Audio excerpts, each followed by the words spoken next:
Well, that's not good.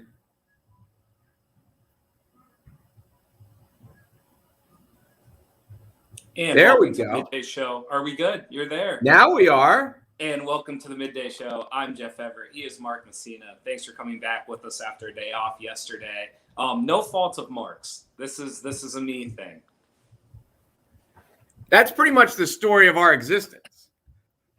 No fault of Mark. So we have a story out of Lock Haven we're going to talk about. I thought it would be interesting talking about, since I'm in a different state, I thought it would be interesting to talk about how different states are handling COVID right now. And then I thought it'd be interesting to talk about flying right now and heading into 2022, resorts, theme parks, all these different things like the new normal or what we accept as the new normal. I thought it'd be an interesting conversation for you and I to dive into. Before we get to all of that, because I haven't seen you in a while, how are you feeling today? Well, I realize you've been sobbing uncontrollably because you haven't seen me. Yeah. I am good today, and I will tell you why. My birthday was 2 weeks ago. Okay. And they often get me an ice cream cake for my birthday because ice cream cake is delicious. And every birthday, everyone takes a piece of ice cream cake, and then what's left over goes in the freezer. Okay. After the actual birthday party, no one helps me dispose of this ice cream cake. So I have two choices. I could either show some maturity and some discipline and throw away the remaining ice cream cake, or I could systematically eat it day after day after day after day until it's gone. I chose the latter, and yesterday was the final piece. So after 2 weeks of plowing away at this thing, I've essentially eaten a whole ice cream cake by myself. And thank God that's over, because nothing could be healthier than that. Ice cream cake is one of those things where it's so good that I can't eat a lot of it. Like, it's so good. So the fact that you even came close to devouring a whole ice cream cake is ridiculous. Here's the thing. Because it's so good, every day you can eat some more. Like, I never had a big chunk. If I'd had a big chunk, it wouldn't have lasted 2 weeks. I just cut off a normal size piece. And every day when I walk in the house, it was just like, ooh, you know what I could have? Ice cream cake. So that is over, and thank God. That it's hard to pass up once you see it. A story that we have on NorthcentralPa.com. I'm going to let you take over here for a second about a mother that's going to be convicted or is convicted of child endangerment in Lock Haven in North Central Pennsylvania. It was a rental property. The codes officer went in on a routine, scheduled, whatever you want to call it, codes check, as they do with rental properties. And they found a 5-year-old who was in a room with nothing but a mattress and one of those training potty toilets, and he was locked in. And he ended up telling the lady she had to take the locks off and call children and youth. And so their defense was the child, we took the bunk beds out because the child used to jump off the top bunk bed. This child's 5. Okay. We took the dresser out because the child used to climb the dresser, and the child had learned that if you pull the drawers out, you can use the drawers as stairs, and would climb and jump off the dresser. There was a lock on another. There was a 2-year-old child, and I don't know exactly how many, because this was step kids. I think it was this kid's actual stepmother, but don't quote me on that. You can read the article.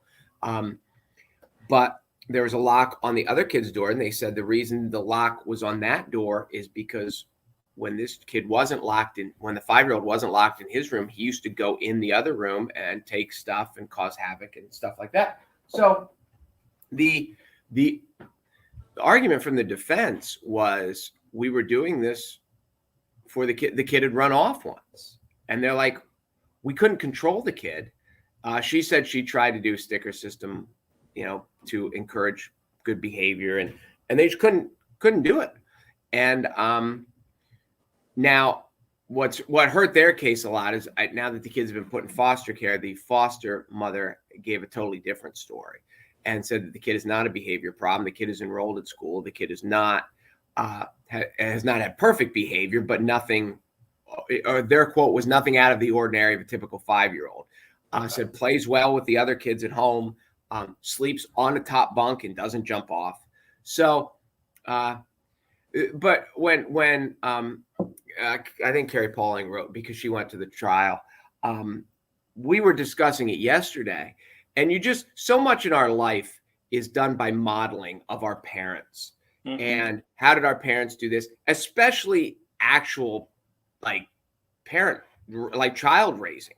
And we've seen if kids were in abusive households, they tend to have a greater tendency to be abusive parents. And it's just kind of like, this is what we learn. And depending on the situation that you were raised in, and depending on how challenging your children are, I can understand why there are lots of people who aren't mentally equipped to deal with the challenges of parenthood if it is challenging. There's lots of people, if the kids are good and the kids are well behaved, there are lots of people that can handle that. But you get a kid that's not, and I just think it's over the head of some of these people, depending on what they know. And they're like, well, this is what my parents did with me, and this is all that I know. So it is a sad, I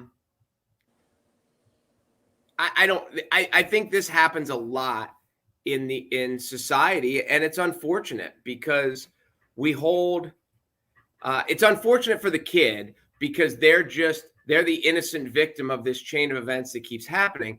But it's also unfortunate for the parent. And this woman was convicted, and I'm not saying she wasn't guilty, and I'm not saying she shouldn't have been convicted, but she's almost, I don't want to say she was doing what she was taught, but there's kind of a sadness to the whole story. There is. I think it'll kind of go along because I'm curious of your psyche about this, especially after hearing you just talk about this incident in Lock Haven. Walking through Epcot yesterday, have you been in a theme park where people have like the child leashes? Yes. What is your psyche of that? Because what you just described, being dependent on how you were raised determines on how you may raise your own kid. I 100% agree. You also brought up there are people who are overwhelmed by the situation. There are people who are not mentally or physically prepared to kind of do what comes along with raising a kid. Whenever I see the child leash in a theme park, I have tried to get rid of the stigma. I try not to judge. I try not to look down on anybody who's using the child leash. I do not understand it. But you can't. You try to not look down on them, but you can't. I try to be fair about it. I try not to let the stigmas get into my head. But all the things you just talked about the challenges of childhood and how were you brought up, and as a parent, are you just modeling what you've been taught, or is there kind of a psyche to it where you're just not up to the challenge? I don't know. I mean, I'm not a parent, but I've always looked at the child leash and I think about the stigmas that come with it, and I try to not fall into them, but it's very difficult. And it was funny yesterday walking through Epcot, I saw more than I've ever seen. Well, I agree with you. And I think most of us, because we weren't raised on a leash, so we see it and we're like, eee. But again, if you've got a kid for whatever reason that does not cognitively just kind of runs off, like when a dog sees a deer and is just gone. And we used to joke about my brother lived out, and his dogs used to just kind of roam the yard, and everything was great until they saw a deer or a squirrel or something, and then they're gone. So they're like, we have to put in an electric fence because we don't want a real fence in the yard. We just want an electric fence. So then the dogs, God love them, they'd see the deer and they knew where the electric fence was, but the deer was worth it. So they would run and be like, go through, and then they would go through. So they're like, I'm taking this one for the team and I'm catching that deer, which for some reason they never did. I don't know why that worked out that way. But yeah, I don't, if you have a kid, who just runs off or doesn't listen or whatever the case may be. And I know some of the times it's the parents and it's bad parenting, but some of the times it probably isn't. And one of the stories that I read, one of the clickbait articles I read lately was about that your brain is like a roadmap. Okay. And as it develops, there are connections that develop. And one of the things in this article, I don't know how I read this, but one of the things in the article was about kids that are, I would say neglected, but if kids are held and they're loved and they're talked to and whatever, it affects brain development. If you take a 5-year-old who is never held and you take a 5-year-old who's held regularly like a normal kid is, with their brains develop differently because of the touch and because of the function and because so you get these kids who then when they get to be 13, 14, 15, 16, and you just kind of want them to snap into it, but their brain paths aren't nearly as complicated. It's like a roadmap, and you see roadmaps of busy states, and then you see roadmaps of the Midwestern states where they're not as populous. And that's what these brain waves look like. So now we have kids that no matter what age they're at, and we're kind of like, why can't you act right? But because when they were younger, their brain didn't develop right because of their upbringing and the neglect, not necessarily even abuse, but just kind of neglect. So so I'm sure there are some kids who just don't get it, and it may not be all the parents' fault. It may not be any of the parents' fault. No, and that's why I said I've tried to get rid of that stigma. Like in my head, I try not to like look and judge, and I've tried to remove it. I've wondered too, like how, like once they're on it, like how do you wean them off of it? Like what is the process? Like there's a whole side to the child leash that part of me, it's not even a stigma thing. Like I'm just kind of interested in like how this works. Like do you like once they're like 5, like do you just let them off and it just, I don't know. There's a whole side to that world that I've never grown up with that fascinates me. And I would suspect, and I'm not kidding you, walking through Epcot, now maybe because it's Disney, maybe because it's more crowded, like all of those things, maybe that's why there was like an uptick in it. But I used to go to a theme park and you'd see like 3. I saw 3 at the same time. Like everybody had a child leash at Epcot. It was crazy. Did I ever tell you my horrifying parent story at Disney? Did I ever tell you this one? No. So I'm there with my ex and our 3 kids, and I'm trying to think of how old my son was. He would have been about 6, 7, 6, 7, 8, something like that. But I don't think 8. I think he was younger than 8. Okay. So, let's say 7. So we're the girls went off one way, and me and him went off the other. And he is a roller coaster rider. Like if he's big enough, he's on. So we go on this one, and there was a line on one side, and there was one that said like singles. So if you needed to go in, there was just 2 of us. So we were like, what the heck? We'll just go. And, when you go to Knoebels Grove and you're on the Phoenix or you're on the Twister and you're with your family or you're with your friends, you just kind of pair up and you let people go, hey, can you hop in front of them so we can ride with them? And it's a very simple process, and society works it out on their own. Well, when we got to Disney and we're coming up as singles, they just would take like 1 here, 1 here, 1 here. So we get up. And they split us up. And they're like, he has to go there. And I was like, wait, I'm his dad. And they're like, oh, you're in the single line. This is how it works. If he's old enough to ride, he's old enough to ride. Here we go. So they put my son, he's 7 years old. They put him on a car, like not all by himself, but I'm in the one behind him. So he's getting on this ride. And I'm like, as soon as it's off, you get out and you stand there and you stand right there until I get to you. And you do not move. You get off. And he's just like, whatever. I'm cool. Like he's pumped to ride on the ride. So now, fortunately, because it's Disney and because there's so many, it wasn't like at Knoebels where one goes and then everyone waits. There was like 10 of these, and it was like a log jam. It looked like the starting gates at Daytona, and we're in a line. You move up one, you move. So once we got through the line, like we're in the log jam unloading. So I could see him the whole time, and like his car moved up and my car moved up and his car moved up. So like I could see him. But I'm telling you, as a parent, when I was sitting there and I saw his little head go away, and it was kind of like R2D2 in the back of the, like, Yeah. all you can see is this head, and he just disappeared into the darkness. And I'm like, oh my God, I'm never going to see my kid again. And it was frightening. Were you more were you more afraid about losing your kid, or were you more afraid of the result of your wife losing your kid? Both. I would just be like losing a kid, because I would have just like jumped off a bridge. Like Right. there wouldn't have been whatever. I probably wouldn't have heard anything. I would have been just delirious. So, but yeah. No, So that's anyway, it is an interesting, because everyone who was not raised on a leash, every time we see it, we're just like, we do a double take, and we all start making those judgments, and I get it. No, it was hard to try. So a couple of things yesterday, because it was in Epcot. It was, first of all, obviously going back to a theme park after the last 2 years, there are things that's like nothing's missed a beat. And then there were other things happening that I couldn't tell if it was a result of like everybody going back, or if these are just the ways of the world now. Obviously Disney's busy. Do you know about, like, they have the fast passes? Mhm. They call them lightning lanes now. So Okay. you line up. Lightning So McQueen.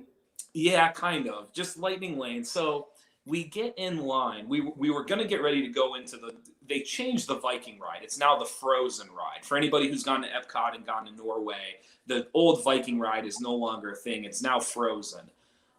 We walk up, and the standby time, they have like the clocks up above. It's 105 minutes for the regular line. And so immediately we're like, well, we're not doing that. And the line for the standby is empty to the door. Like, there's no actual line until you get inside of the ride itself. The lightning lane is like 50 people deep outside of where the line starts. And so what dawns on you is you have all of these people paying to go into the lightning lane for this Frozen ride. And it's not that the standby line is long. They have to let these people go ahead of the standby line. So Right. they're letting the lightning lane like every 4 boats, and then 1 boat goes the standby line, the normal line. And it's this hilarious process to watch, because in reality, like, if everybody just kind of got in the line, I don't know if there would be like this huge wait. Like, it wouldn't be this huge thing. So it's just this irony of watching this lightning lane barely move because it's so long. And they're going to, it must have taken the lightning lane 45 minutes to get onto a boat. So, like, they're paying to go in this lightning lane, but so many people are paying to go into the lightning lane that it's not really doing much for you. Like, you're not really gaining anything. Yeah, I get it. So you went through the park yesterday, or did you just go to Epcot? We went to Epcot yesterday. We stayed in there. We did Germany for lunch. So have you been to Epcot? Yes. With all the different countries and everything. So it's not your typical theme park. If you've never been to Epcot, it's really more of like a sightseeing kind of like eat your way, drink your way through the countries. There's really only a handful of actual theme park rides. So we did lunch at Germany, and then we also did dinner in China.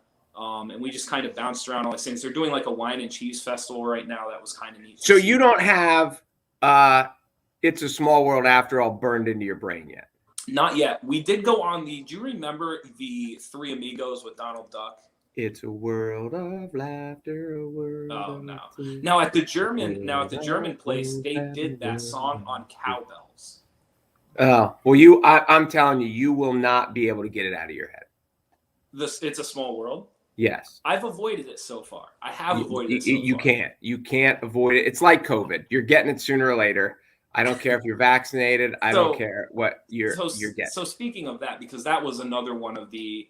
So when you walk into Disney, if you're outside, no mask required. No proof of vaccination, nothing like that. Whenever you walk inside, you have to put on the mask. Whenever you get into a line, you have to put on the mask. Whenever you get onto an actual ride itself, you have to put on the mask. If you are sitting and eating, you are allowed to take the mask off, obviously, because how else are you going to eat or drink? It is. I don't really get it. I don't understand it, because when you're walking through Epcot, you are shoulder to shoulder. The funny part is the way they have the lines made inside these places. You're actually further away from people in the lines than you are when you're walking outside. No, I get it. I mean, they're just trying because numbers here are going up, and I'm happy to report. I don't know if this is a HIPAA violation, but my daughter took a test this morning and she's negative. So she failed. So I guess I passed the COVID test and she failed. Is that how we do it, or is that? But I don't know how they do it. This is I mean, the numbers keep going up. More and more kids in schools now because now the masks are gone and it's and we're inside and I don't know. I mean, because I get it. I work in an environment where we don't have to wear a mask every day. I think I work in an environment where everyone's vaccinated, which is I don't know. But 2 summers ago, everyone acted like, well, COVID doesn't exist in central Pennsylvania. And then once the weather got cold and everyone went inside, we got this big spike and everything was bad. And then it got warm again and everything was better. And it wasn't great, but it was better. And then all this, we don't need masks. We don't need masks in school. And now it's getting warmer and now everything's inside. And we're about to get to winter sports where everything is going to be inside. And now we have no masks, and now COVID numbers are going back up again. So, I don't know. And I understand the debate at schools as how serious it is. How serious is it for students? Because it seems like normal, healthy students are almost never seriously affected. I'm sure there are some, but almost never. So I'm sure there's a segment of society that says it'll be healthier for the kids if we let it run through the schools, and they get it and they build up natural immunity. So, I don't know, but that's where we are. My daughter tested negative. Yay for her. Miss Peacock, negative. Yeah, no, it was very unique walking through Disney and just kind of seeing the indoor, outdoor, and the aspect of once you're inside in the line, you're just not near. You're just kind of like single file with the person you're there with. And I don't know, it was very, very like, if this is the new normal, it's not very normal. And that's not a complaint. Like, I'm not sitting here saying I know the answer. I know what's right or wrong, but it is certainly not, there's just not a normal feeling about it walking through that park. It was not. No, I'm with you. It's tough, but this is one of my lasting memories of Disney. I know we talked about this the other day.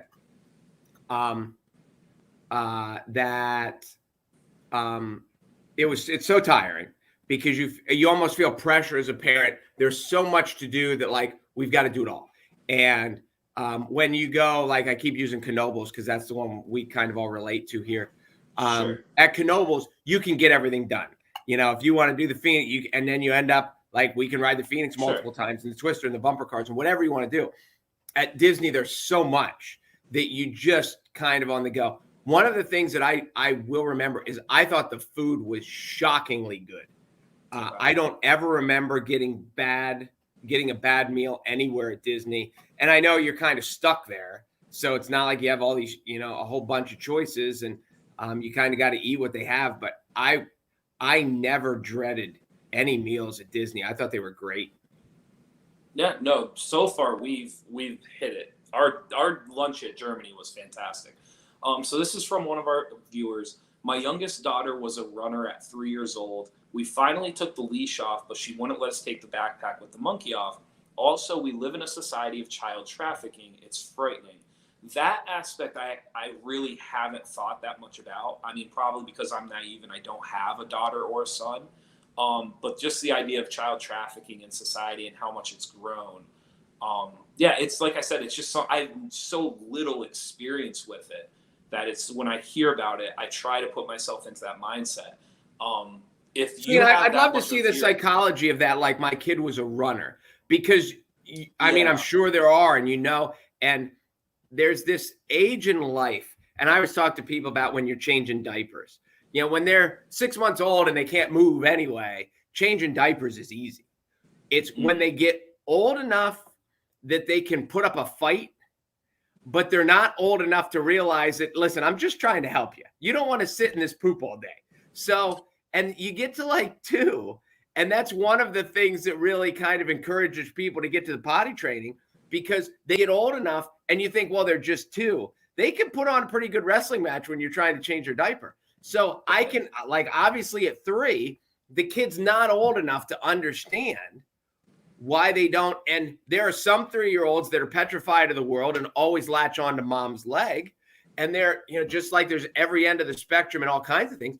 So you've got the petrified kids, and then you've got the kids who are fearless.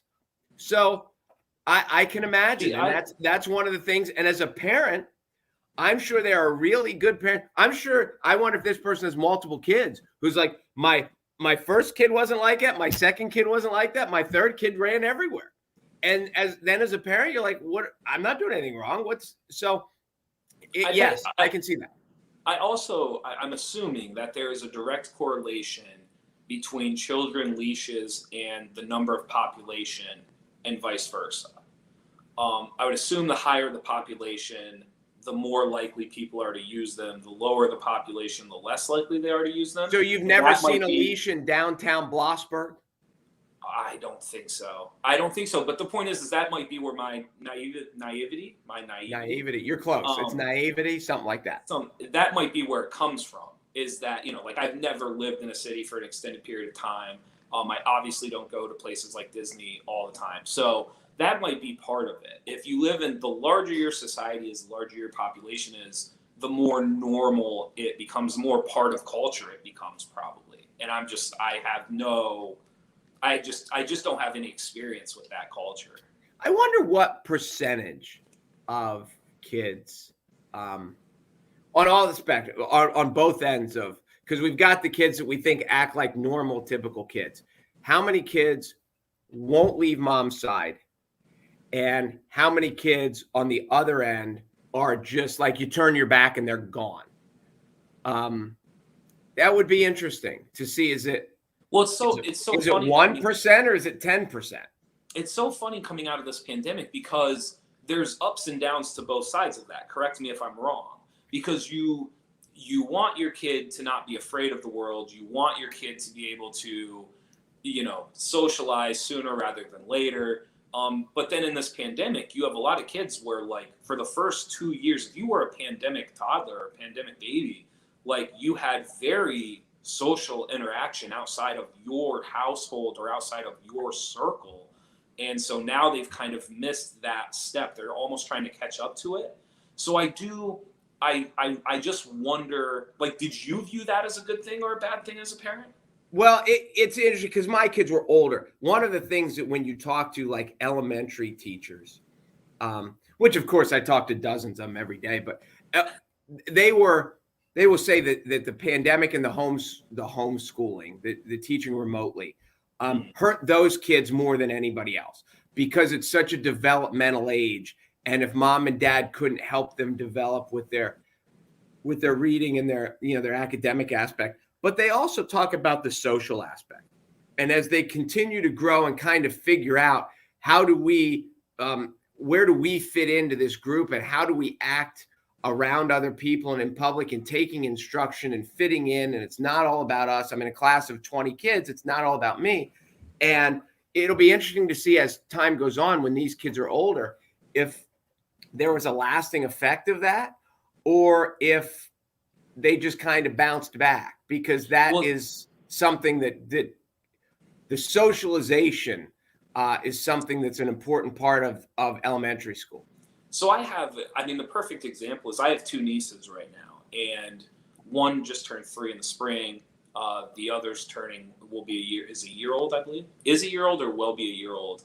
And it is funny to just see, like, the younger one that kind of came out as the pandemic was kind of seceding and was able to kind of be in a social environment and be around and in a weird way, like, be passed around, right? Like, when you're a baby, like, can I hold the baby? And you're being passed around. And it is amazing how much more willing and accepting the younger one is to be kind of held by somebody else, like, reach up to somebody else. Whereas my older niece, you can see, is still kind of processing it all because, like, once the pandemic hit, like, there was no, like, socialization of, like, can I hold her and can I? So even seeing both of them and just the way they kind of look at it differently, I wonder how much of that was the environment of the pandemic, or how much of that is just like their personality, right? Like they're just who they are as younger people. So When I don't know. you would pass the kid around, did you ever throw a bounce pass or no? Not when I would pass the kid around. No, okay, I was just wondering. No, no bounce passes for the kid around. Because that's a common part, like bounce pass, a common part of I your got life. you. And I didn't know. I was the king of the bounce pass back in the day. Yeah. Not so But much anymore. I'm old now. Not with the nephew. Not with you've never. I'm not now. Before we go, winter sports starting on Friday officially. Yes. Are you antsy? Are you excitable? Like, how would you describe yourself going into the first winter practice?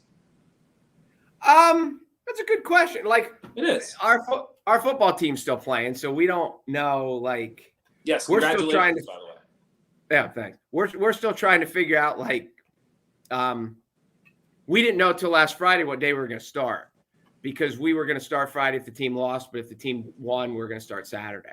So, but then if the team wins again, we've got a bunch of football players who I don't think can come at all. If the team loses, then we still have a bunch of football players. We have some football players that we're going to take, and then we have some football players that we're going to go tell them to take a few days off and heal because they're beat up. So you're a I'm professional excited already. You're a professional already because you've deflected the first question I asked you. You're going to be great at this.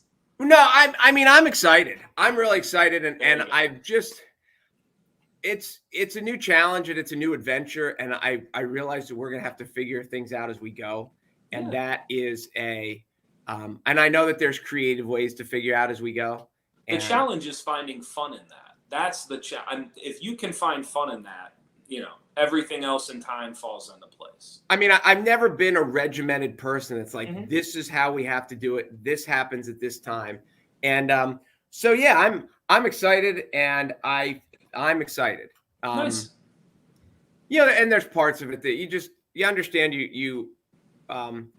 with everything, whether it's sports or musicals or whatever, because I know, with auditions, the kids audition for parts, and you always get kids that get parts they want, and you always get kids that don't get the part they wanted. And so being the one to hand down disappointment, whether it's they made the team or they didn't make the team, or they're not in the starting lineup they thought they should be in, they're not getting the playing time they want. So that part of it sucks. And there are some people who can just be cold and just not care. And I struggle with that. So that's the worst part for me. But no, I'm excited. How about you?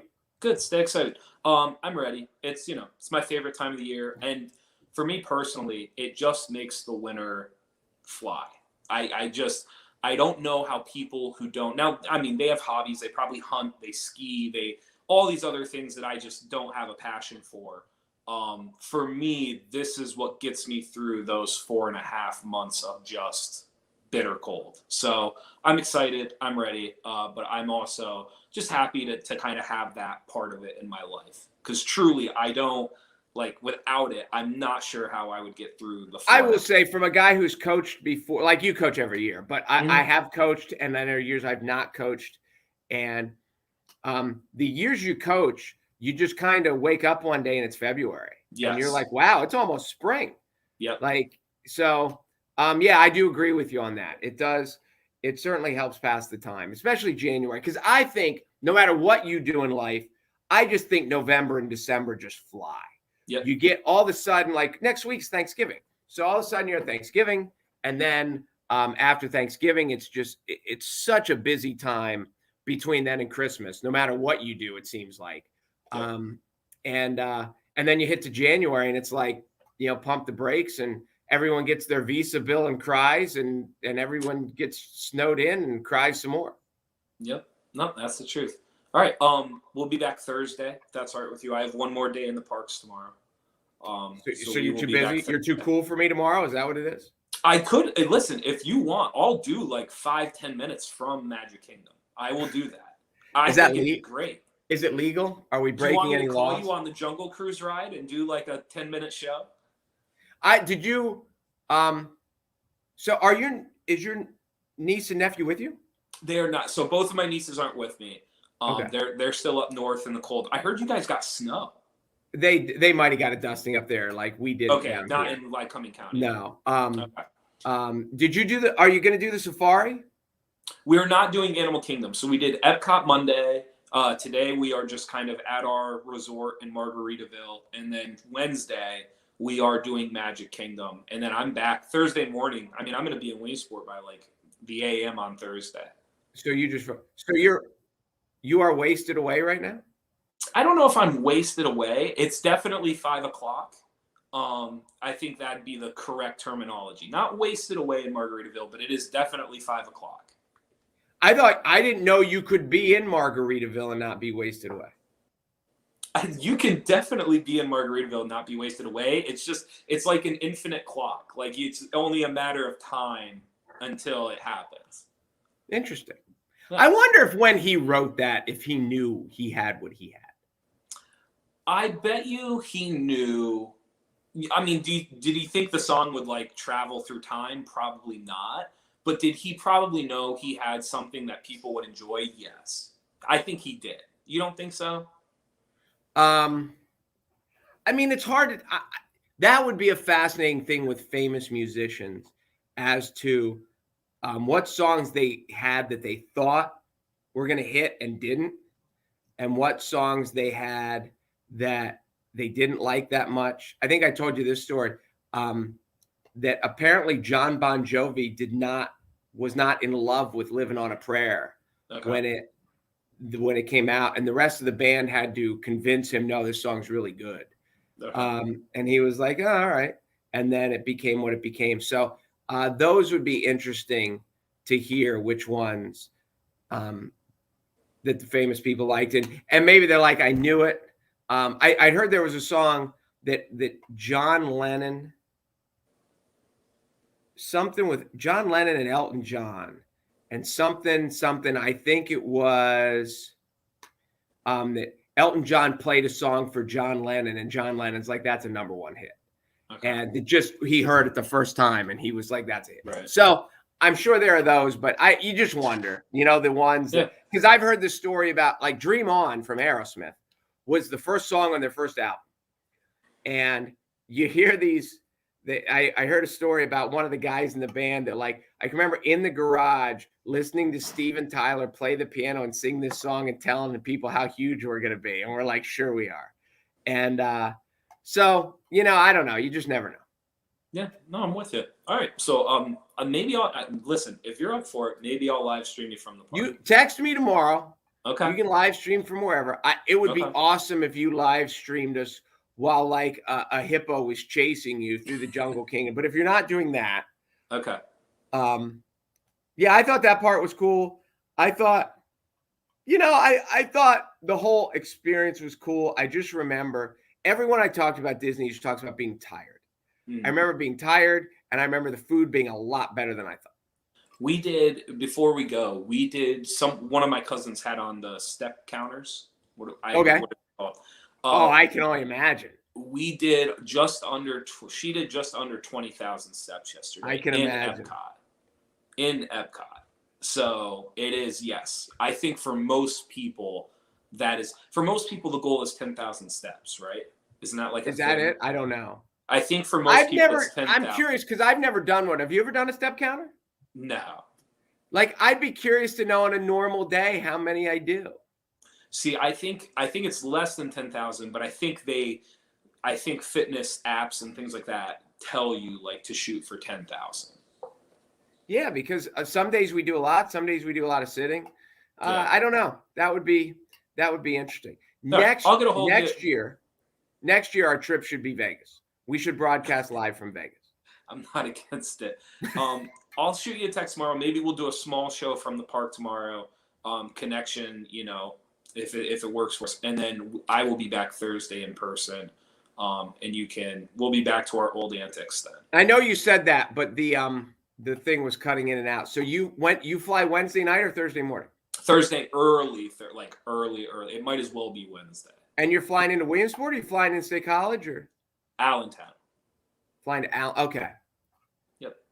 You know why? You're living here in Allentown, where they're closing all the factories down. Or is that a Bon Jovi?